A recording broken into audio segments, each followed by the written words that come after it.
Hey, everybody. So if you have been hanging out with us for the last couple seasons of the podcast, you probably remember us mentioning Flaututi in our past episodes.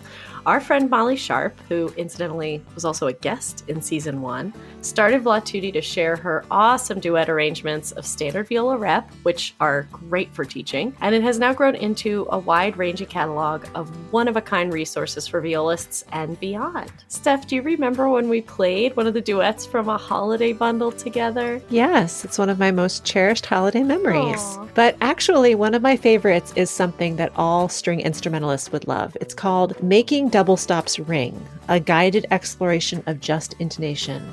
And Molly actually shared the viola version with us last year, and I am not exaggerating when I say that it completely changed the way I think about intonation. No one has ever explained it to me like this before. I think that we all realize on some level that a B in all situations is not the same, but why? Yeah. Have you ever had that classic argument in a string quartet setting when you're trying to tune a chord and maybe we're playing that B and we're being told, no, it needs to go lower. No, it needs to go higher. It needs to go here. Wouldn't it be amazing to save all those hours for our string quartet students with no debate? We just know where it's supposed to go. Everyone agrees because there's only one way. Right. You can just gift them copies of this book. Yeah, exactly. Nothing personal. Just here's a book about intonation. Well, Molly has made it easy for all of us to play in tune. So whether you play viola, violin, cello, or bass, there's a version for you. You can find this pragmatic book, viola duet arrangements of classic viola repertoire, and so much more at vlatutti.com under Marketplace, or look in this episode's show notes.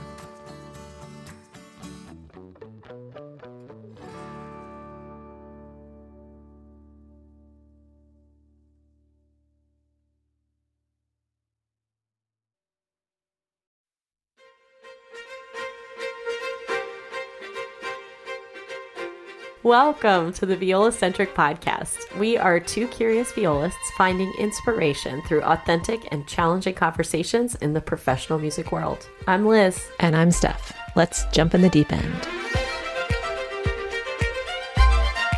Hello. Hi, everybody. It's recap time. We're back. Mozart episode 5. I'm with the maestro. Oh, I'm with the maestro. Love that maestro. Oh my gosh. Yeah. So this episode, we introduce a new, very interesting character. I'm excited to talk about it.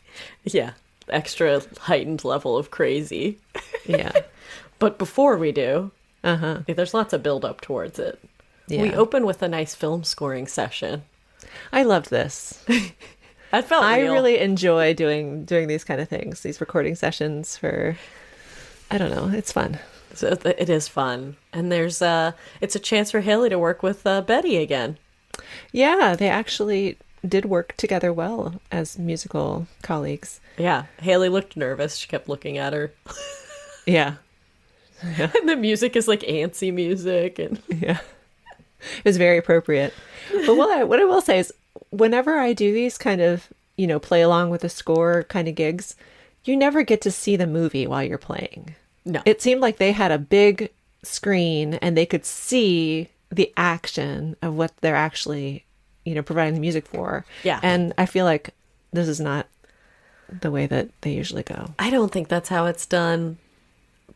I mean, it would be distracting, I would think. Yeah. The conductor usually has that. Yeah, the conductor's got that, and usually like some kind of click. Did they have headphones on? I couldn't remember. I don't think so. Yeah, so that's probably, like, I would think that everybody would have like headphones, earbuds in or something with a click so that they can coordinate it, but who knows? I don't know. You've done those like Harry Potter play along kind of shows, haven't you? Yes. That's a concert scenario, but no one's wearing headphones except for the conductor. True. That's true. I guess it depends on how meticulous they're trying to be with the timing. I always feel like recording sessions have, but maybe not film. Mm-hmm. I don't know. Certainly wouldn't be able to watch the movie while we're playing, though. I don't think. No, that would definitely be distracting. That might have been a one for the non-musicians. Yeah. Recording sessions and musical theater Yeah. That's why they put us in the pit, because we're so distractible. Yes. Oh my God. When I was a kid, since I just was at my high school a couple weeks ago, I was thinking about this, like, because the pit was there and they had the musical going. I was so distracted by that. Like, if you put me on the end, I would just be watching the whole time. Missing my entrances. Sorry, Yeah. Mrs. Weber. Anyway. But we cut away from that one temporarily, and we get to see my boy out on a run, Yeah. listening to some sweet music. But he's very anxious. He's very unsettled from Yes. the cryptic letter that came in the tube last episode. Yes. Yeah. The stay away message. The stay away message. But Rodrigo likes some electronic music. I know. More and more. He's your guy. Winning me over. So he sees that he identifies a priest sitting on a bench. And he's like, clearly, this guy looks like he isn't trying to enjoy a relaxing afternoon without doing his job. I'm going to come over and hit him up for some advice. Yeah. The priest was kind about it. You know, he's like, okay, I'll see if I can help you. And then Rodrigo, I love this, basically prefaces it by saying, I find my spirituality in something much more powerful than what you guys do. And then, my God is music. My God is music, yes. Yes. Yeah, so he's asking the priest about how to avoid temptation, like how to stay away from his dreadful passion. Yes. His dreadful passion, who we meet later, who lives up to that description. She is, dreadful passion, Ooh. like in human form. She is incarnate, yeah, for sure. She's, quote, she's coming to town. Yes. The capital she. But yeah. I wrote, if the priest was going to give him advice, he should have guided him to cut off the dreadful rat tail. That needs to go. Yeah, I know. It's just not necessary. It's how he's identified as a free spirit. Yeah. Was this a thing in 2014? Wasn't the that rat tail? Wasn't that a thing from the 90s? Yes. Okay. I that thought was a so. thing from the 90s. Yeah, I can remember guys doing the rat tail in the 90s. No, I hated it then. Yeah, no, it's hideous. It's not a good look. Why? Why would Just they let do that piece of hair go. Like, why? Why do we need the extra long piece of hair hanging off? I bet it's like a stand-in for something else.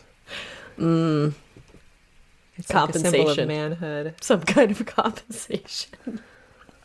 I don't know. Yeah. But we go back and we see the recording session. Oh, yep. They're getting paid in cash in an envelope. Been there. And the guy goes, just don't tell your union rep. Cynthia's like, what if I told you I'm the union rep? Like, shh, it's a secret. Get those cash gigs. Yeah. I mean, cash gigs are nice. Yeah. Yeah. Who doesn't love a good cash gig? So Cynthia is on the gig as well as Betty. Mm-hmm. And Cynthia is really, she's a good mentor. Oh, yeah. Yeah.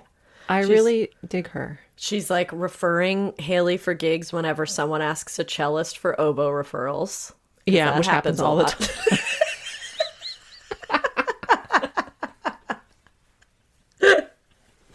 You're like, I don't know anything about oboe, but you should call this girl. I know, that's so true. Never have I ever been asked for an oboe or like a bassoon or a trumpet recommendation. No. Never. No. Only strings. Yes. Definitely string referrals. Yeah, I stay in my lane. And Betty, there's this invitation to go to lunch. Right. And Betty says no. And then when she finds out Hailey Kitchen, she's like, actually, you know what? I'll go out. My treat. Still hates her. Yeah. Still hates That's her. some petty. That is super petty.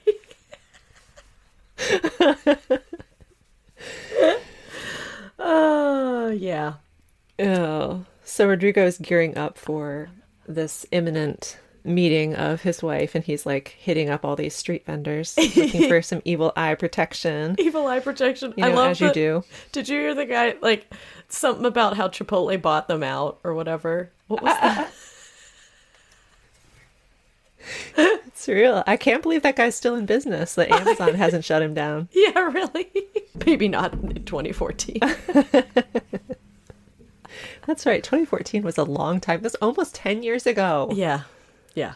It's like a lifetime ago. I keep trying to remind myself, like, yeah, it was almost a decade. Was Amazon even that prevalent in our lives then? Not like it is today. No. Yeah. No, I don't think it was. I mean, it was around. Mm-hmm. And Prime and all of that. Yeah. Actually, was this one of the first, like, big Amazon Prime shows? Yeah, I think so. Oh. So it helped put them on the map for TV, maybe. Mm-hmm. Maybe. Maybe. That's a really long time ago. It really feels like a long time ago, but... Who remembers when Amazon didn't own everyone's life? Right. Yeah. Oh, okay. So, but the girls are girls are at lunch now. Mm-hmm. And I liked this conversation a lot, actually. Yeah, me too. Because Betty kind of, she puts it in this, like, old school way where she's, like, one of 6 in the symphony when she started out, and that maternity leave wasn't even a thing, that someone had to leave when they got pregnant and then they just lost their job, and that nobody gave her anything and nobody mentored her and she had to figure it out for herself, and that's sort of her perspective, and in a way you gotta respect it. I have mad respect for Betty. Yeah. She made it through in this field when odds were not in her favor. Yep. And she's a tough broad. She is a tough broad. And it does make you think, like, oh, well, everybody just assumes, well, why doesn't she mentor her? Why doesn't she be nice? Because that's not her experience. Mm-hmm. So, I don't know. Maybe she'll soften as time goes on, but... I'm hoping that's the character development we're in for. I hope so, too. Yeah. I did like that Cynthia's tendinitis is so obvious to her that she asked about it. Oh, yeah. The oboe players, they're always watching those cellists. It's really, I mean, the oboe player is always sitting next to the cello in these Oh, yeah. shots. They turn each other's pages, right? They turn each other's pages. That's, that's obviously that's how it works, right? It does in this universe. Yes. Yeah, and they exit the restaurant and they're attacked. There is a near mugging right outside this restaurant. Right. And Very Cynthia dramatic. puts some smooth moves judo on this attacker and fends them off. But hurts her arm in the process. Hurts her wrist. Yeah. So Betty's like, I'm gonna take care of you. Let's do something about that at my house. And off they go. Mm-hmm. And then we cut to Alex's dance show. Yes. Alex has invited Hailey, and her roommate Lizzie has come along with. Good old Lizzie. Thank goodness. By the way, what is she eating? Yogurt? Something, with a spoon. Yeah. It's like yogurt or ice cream or... Yeah. Out of a cup. I'll tell you something about Lizzie. She always comes prepared, and she always has your back. She definitely always has your back. Yeah. So I am Team Lizzie. I love her. Yeah. She's a good sidekick. She's always there for her friends. She always has what they need. She does takes her dry cleaning. Mm-hmm. She's the friend that has snacks in her purse. Yep, that's right. Oh, for sure. Or just a cup of yogurt. Yeah, but I bet she would share it with you. Totally, she would. Yeah. I love the joke she made because their dancing was like very sensual. Mm-hmm. She's like, oh yeah, they really dance well together, like brother and sister. Yes. It's so good. Yeah, so this is Moby Dick in dance that we're seeing here. Yeah. And I wrote down, Lizzie knows what's up. She's a truth teller. Yeah, she's cutting right through that. Yeah. She knows exactly what's going on. And so Hailey gets called away because Rodrigo Can we talk about this? Like, she's like on the phone and she's like, excuse me. And she doesn't like exit out. She walks through the stage. Maybe this is one of those theater spaces that's like, that's just the way it's laid out. Can you imagine doing that? No. I would be mortified. It would have to be such an emergency. Yeah. Yeah. Which I guess you could consider this maybe an emergency that she gets called for. Oh, well, I guess. But there's other people he could have called. Yeah. What happened to Sharon? She would be like a backup. Sharon would do it. She would do it. She would leave a performance and humiliate herself. Like, no questions asked. She wouldn't even try to whisper. She would just it's so crazy. I'm like picturing the scene where they're like trying to dance in the one corner and she's like rushing off on the side. Yeah. Utterly ridiculous. So the big scene, the crux of the episode is coming. Oh, well, we're getting there. But yeah, there's a really funny moment where they're in line. So Hailey meets Rodrigo in line for this performance that we find out is performance. He's incognito. He wants to be discreet. So he's got his hood up, which is about as discreet as you get, I guess.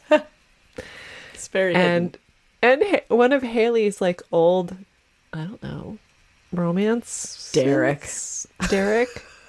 I am here for Derek because he takes the risk to go up to her and he's like, oh, hey, I didn't know you were in NY.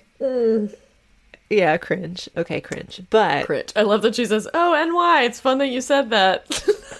I like how you call it NY. Yes. Where's the C? I feel like we're supposed to say NYC if we say anything. Yes. Right? Yeah, I think that's the standard. That's the standard. I don't know if people who live in New York say NYC, though. I think they just say New York. New York. Yeah, I think so. Yeah. Yeah. Derek, yeah, he's not very self-aware, but he is excited to see Hailey. And he's clearly a classical music fan because he recognizes Rodrigo and he says he's a big fan, even though Rodrigo says he doesn't like Philip Glass. Yeah, John Cage and Philip Glass, and I think he said he hated Philip Glass. Yeah, I hate Philip Glass. And Derek's like, excuse me? Yeah, there's one point of contention for me and Rodrigo, because I do not hate Philip Glass. I think he's the bomb. I haven't played enough Philip Glass to really have a strong opinion on Philip Glass. Yeah. So, I've played TBD for me. Played a couple of the quartets, and I really like them. Mm-hmm. But that's true. I don't know about, like,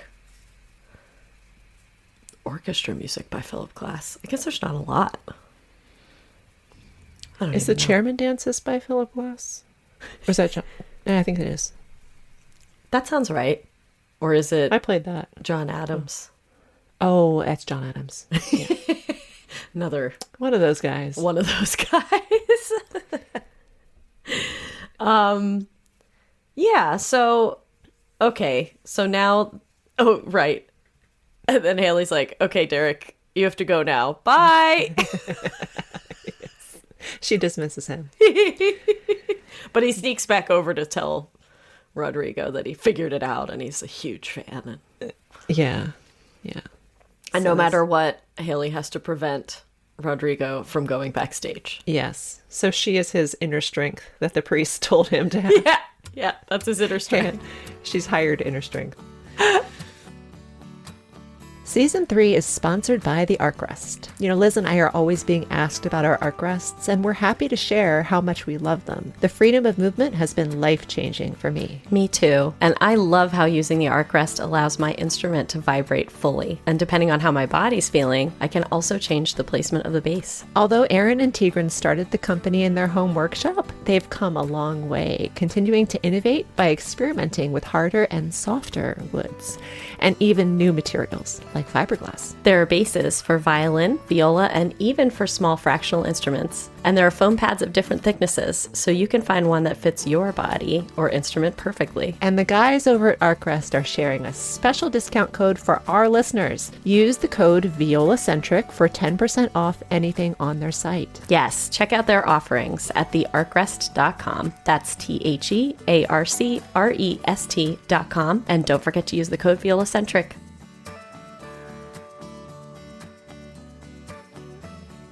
Being freelance musicians means gigging in lots of different places with very unpredictable lighting situations. Oh my gosh, yes. How many times have you shown up to a church gig and wondered if you'll actually be able to see the music by showtime? Many times. Or it's a cocktail hour in a restaurant with ambient mood lighting at best. We've all been there and have used those alien-looking bendy lights that only light up the top of the page, so that by the bottom of the music, you're sometimes just guessing, or maybe we'll call it being creative. We didn't know it at the time, but the Aria lights could have saved us lots of eye strain and unplanned improvisation. Yes, and with a rechargeable battery that lasts 8 hours, you'll never have to carry backup AA's in your case. You'll just charge it up at home and take the Aria light to your gig. The battery will even hold a charge for years between uses, not that you would go that long. Thank you so much to Aria Lights for their support this season. Please check them out at arialights.com. Located in a historic mansion in Tacoma Park, Maryland, you might get the impression that the team at Potter Violins are as formal as the breathtaking building that they work in. But when you go inside, instead you'll find the most relatable, skilled, and friendly staff. Yes, the people at Potter's are what really make it a special place. I love visiting because I know that whoever I work with is not going to make me feel like I'm crazy or just being picky. They're kind of like your favorite bartender. They're great listeners who give you what you need without judgment. Yes, their technicians are not only super talented, creative, and resourceful, they take the time to collaborate with you so that the process of getting your instrument at its best really feels like a partnership. So if you're in the area, definitely stop by and introduce yourself to Chris, Rob, Kimberly, Derek, Jim, Melissa, and the whole team, or visit potterviolins.com to find what you need online. It's so fitting then that their shop is in this beautiful old house, because the staff at Potter's really makes it feel like home. All right. And then we go back to the dance hall where Lizzie has stayed as the good friend she is to kind of figure out what the deal is there between Alex and his roommate, which I'm making air quotes about. Yeah. Who are clearly have some kind of history. Totally. There's some vibe going on there. And so much so that Alex asks if she has her lip stuff with her, and he takes it out and he puts it on, and then he puts it on her. Mm-hmm. There's a vibe. Yeah. You don't know what the vibe is yet. You don't go willy-nilly sharing your chapstick with people who you haven't shared other things with. Or put it on each other. I'm not sure I've ever put chapstick on another person before. My children. Yeah. Exactly. That's about it. But she's got his quote roommate / dance partner. There's like some sort of energy there that you can't quite figure out. Like, you can't figure out if she's like salty that they're not in a relationship. You can't figure out if she just is really sort of like, I don't know, laissez-faire about everything. Right. Like, it's hard to tell what her deal is, but she definitely like gives off this coolness. Fairy. She's like flits around. Yeah. Dancing. I like her energy. It's kind of a cold energy though. It's like a little bit, but I think it's because standoffish. she doesn't know you. Yeah. You know? Yeah. She's cautious with her energy. Yeah, I don't know yet. I'm working on it. Yeah. Haven't sussed her out yet. But now we get to another great scene at Betty's house. They're at Betty's house. So Cynthia and Betty are just chilling in her place. Betty has a really respectable vinyl collection. Oh, it's badass. Yeah. It's very cool. It's so a good we're liking vinyl her more collection. and more. Black Sabbath and Led Zeppelin. And she's like, what? You think I only get it up for Brahms? She's a cool broad. She is. And she like has pictures of her sister's kids. Mm-hmm. And yeah, she's like the cool aunt. And And then Cynthia finds a photo of her with this dude when she's like much younger, and she calls it her only regret, her like one regret. Yeah. So must have lost that relationship to the love of her career, maybe. But I do love this quote she had where she says, growing old is horse doo-doo, but growing old alone is the best. I know. And she's very happy with her life. She said she wouldn't change a thing, which is kind of cool, you know? Yeah. Good for her. I like this character more and more, and it's good because I knew they wouldn't have wasted Debbie Monk on like a throwaway character. Right? I know. She's got to be a really multifaceted Definitely. Chick. So definitely. You know how we did our episode with Marge and Ellen earlier this year, and they talked a little bit about how they just like, you reach a certain point in your career where you have sort of like zero F's to give anymore. And I think like that's Betty right now. Like she's like, I'm gonna just live the way I want to live and unapologetically, and I love that. Yeah, I love it. They had a really nice time. Yeah, I feel like that's a good outlet for Cynthia. It's kind of like the opposite side of what she represents for Hailey. You know, she's like gaining some life wisdom from Betty, and yeah, that like generational. It really is like in orchestra world, we do have these like sort of, I don't know, generational influences, all of us. You think about it, like in what environment, in what other work environments do you have colleagues that, you know, you start out and you're 25 or 30 or whatever, you start out working with these people, and then you grow to be 40, and the ones who are 10 years older than you grow to be 50, and etc. And then the younger ones come in, but it's like that turnover is pretty significant, where, I don't know, it's interesting. It's just really interesting.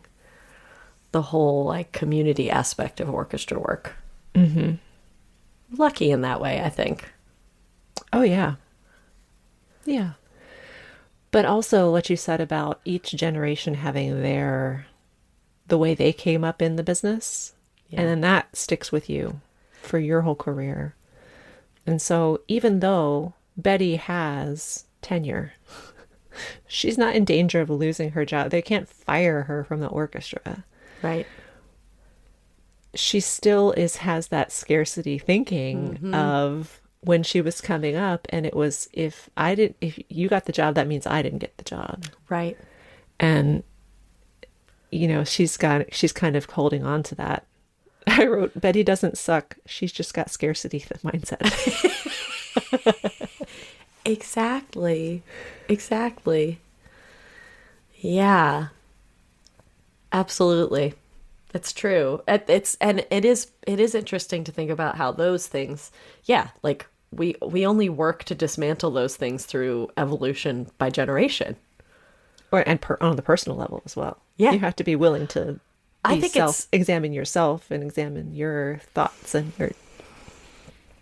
your processes. You know? More so than the business itself, right? Like it's so much of that is inner work, but even understanding that that's what's happening and then being able to do the work of dismantling it. That is, totally. Yeah. So interesting. Okay, so here we go. Okay, so we're at the performance where Rodrigo and Hailey are in the audience, and he's again reiterating, please don't let me go backstage. I don't care what you have to do. Do not let me go backstage. I had no idea what to expect. I didn't know either. I was like, what are we about to see? So the lights dim. We see his ex-wife, or no, his wife. They're still married, right? Yeah, he says wife. Okay. Yep. His wife, Anna Maria, is a violinist / performance artist. And she comes on and she starts playing this virtuoso violin piece. Okay. left-handed. Do you think, was she playing it on purpose left-handed? Okay. So this was what I was wondering. Was she doing that on purpose? And then someone comes up and takes some wire cutters and they cut a string while she's playing and she continues to play. So was she going for showing off how virtuosic she can be by, okay, not only can I play this piece, but I can play it left-handed and I can still play it when someone is, or was this just completely misinformed non-musician writing about musicians? Yeah, it's an excellent question. My instinct is to say she did all of it on purpose. And that the whole point was to be like extra chaotic, but who knows?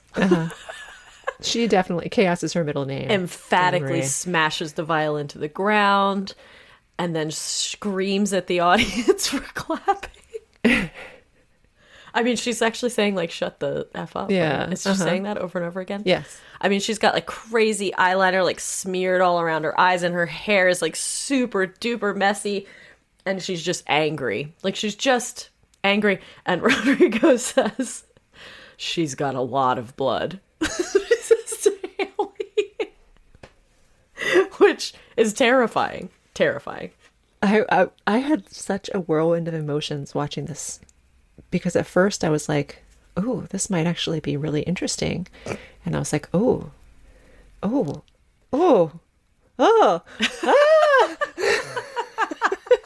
She smashes the violin. I like audibly gasped. I was like,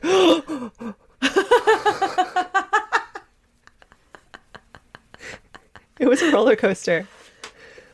You know what I was thinking? I was thinking, and this is like, we'll talk about their interaction that weekend, or I mean backstage after the scene with Lizzie and the dancer. But I just was thinking to myself, like, you know, she must be at some kind of, she's like at some sort of level of prestige that she just gets to do whatever she wants and people pay money to see her do it. And I was kind of thinking, like, that's kind of awesome. You know, I might be a little jealous of that. She's a performance artist. She gets to do whatever she wants. Yeah. And she clearly, yeah, like you said, people know who she is because that audience was full. Mm-hmm. And yeah. Crazy. More power to her. I know, right? Anyway, we did a quick cutaway to Lizzie talking to the female dancer. Right. Yeah. She's being a true friend. She's getting the dirt for Hailey. Yeah. She calls Lizzie a bearded guy magnet because of her tattoo art. And I thought that was funny. Yes. Yeah, that was on point. Yeah. Very on point. But she was still pretty not forthcoming. She was like not giving away much information. Well, I mean, she did kind of some thinly veiled comments where she said Lizzie was complimenting her and Alex's performance, like, wow, you guys, you know each other so well, you're trying to elicit some kind of reaction. And she's like, no, we know each other's bodies well. Yeah. Okay. Like, okay, girl. She's staking her claim.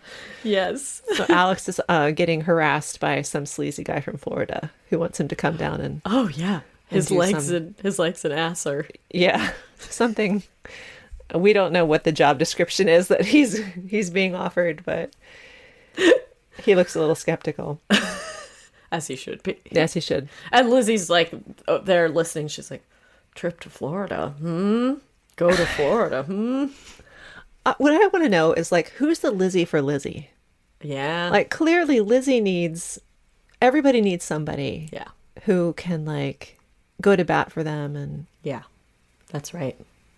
Is willing to eavesdrop on conversations. And I hope she has somebody in her life that she can trust to do that for her. Yeah, she hasn't elevated to the level of, like, independent character yet. She's more. She should be. She's the only one who, like, sees through all the madness to, like, what's actually going on. That's why we need her. We need her. I love her. I love her too. So then we are back with Rodrigo, who has defied all of Hailey's best efforts to keep him from the dressing room of his wife, Anna Marie. And he says, don't let me spend any more than like, what do you say, 2 minutes? 2 minutes. She's like, in 2 minutes, I'm coming in and getting you out. Yeah. Yeah. Well, a lot happens in 2 minutes. Oh my goodness. Yeah. We saw this coming. Yeah. She was arrested 3 times in Greenland for her protests against climate change. She's been very successful there, and he's been following that. And that's sort of like, you can tell, yeah, this performance art thing, like she's just like living it. Right. I thought it was interesting that he complimented that she still has excellent bow technique. And I was trying to think if he was just trying to keep her from being scarier or if he meant it. And then, of course, that brings us back to your original question of whether or not this was like an intentional, like, decision for her to play left-handed. Yeah. I don't know what her deal is, but yeah, so she's had this career that she feels has been directed by conviction. Yeah. And so she's very judgmental of what Rodrigo has done and kind of, I think, sees him as a sellout. Yes. Like you've abandoned true art for glory. Lost his integrity. Yeah, and then glory. And he's like, glory's for football players. I love this, too, because they're like, these fights are escalating and escalating and escalating. And then at some point, they're like, okay, no. And he's like, let's not make a drama. So Too late for that. It's already very dramatic. Yes. She is too dramatic. Speaking to his fears. Yeah. Of what he has become. That's true. Clearly, she says, you're performing, creating dead music in a sterile artifice. Oh. Burn. Yeah. Sick burn. Sick burn. Sick musical nerd burn. That's true. It's a sick burn for creatives. Yes. Yeah, and Hailey, her attempt to go in there was scary and not, I mean, you knew as soon as she walked in, you're like, don't set off the crazy. Like, there are people in our lives that it's like, you have to interact just the right way. There's like the right amount of engagement and the right amount of distance. Yeah. And if you cross either of those lines, it'd either be like, why are you looking at me like that? Or why aren't you listening to me? Yeah. And you have to be very careful. So one other person throwing off the balance in there, yeah. It's a toxic. It might have been the right time for her to break in, though, because they were embroiled physically and she cut that off real fast. Yeah. Yeah. But he does leave with her. He's, but after they're fighting. And then he cuts it off and says, this is going to be TBD. That's how we say that in this country. TBD. And he runs out of the room and says, I told you not to let me go in. Like it's her fault. Yeah. Okay, Rodrigo. She didn't sign up for this. Yeah, no, she did not. All right, final scene. We see Hailey, who goes to Alex's apartment to apologize for having to leave and to explain herself. And she's met at the door by his roommate, who lets her think whatever she wants to think about the fact that Alex is sleeping in her bed. Yes. With not very many clothes on. Yes. I don't think he's wearing any clothes. My heart dropped for her. It's like, this is awkward. Well, yeah, it's just uncomfortable. It's like dangling this. It's like, yeah, he's in my bed. He's asleep. And she looks in and she's like, okay. And she's like, let's wake him up and we can all have it. And it's like, no, this is like super free, but maybe a little too free because there's no discussion about like where the lines are being drawn, if there are any lines. And yes, like I said, she's just very like laissez-faire about, yeah, we used to like 5 months ago. Mm-hmm. Yeah, I think Hailey makes the right decision. She pieces out. Yeah, I think I would say in Hailey's shoes, like, this is cool or whatever, but like, I'm gonna let you guys do whatever it is you do and just go. Yeah, she totally makes the right decision. I suspect Alex will do some splaining in the next episode, is my guess. Yeah. Well, Hailey's got a very bright future, and New York City is full of people who are not sleeping in their roommate's bed. So exactly. Let's hope she gets hooked up with one of those people. Yeah, I feel like that bar isn't that high. No. It's very possible. Oh, but I guess we find out next time. Yeah. But this was very entertaining. I'm here for Anna Marie and her dramatic makeup. Ooh, Anna Marie, yeah. And that smudgy eyeliner. Gotta remember, when we're in a bad mood. Yeah. Just put some smudgy eyeliner on. Nobody will mess with you. It masks everything. Dark circles? Yeah. Check. You want to be left alone? Just smoke it up, friend. Yes. I run around and be like, something tells me I shouldn't engage. It's another great episode. Yep. So join us back in 2 weeks. Yay. Thank you so much for listening today. And thanks also to our season sponsors, Arkrest, Potter Violins, and Aria Lights. Another thanks to Alto Clef Gifts, where you can purchase viola-centric shirts and mugs and a variety of other fun items featuring our beloved Alto Clef. If you loved today's episode, consider writing us a 5-star review on Apple Podcasts. And if you want the chance to hang with us and have access to behind-the-scenes audio and video recordings, check out our new Patreon. The Viola-centric theme music was written and produced by JP Wogeman and is performed by Steph and myself. Thanks again for listening. Let's talk soon.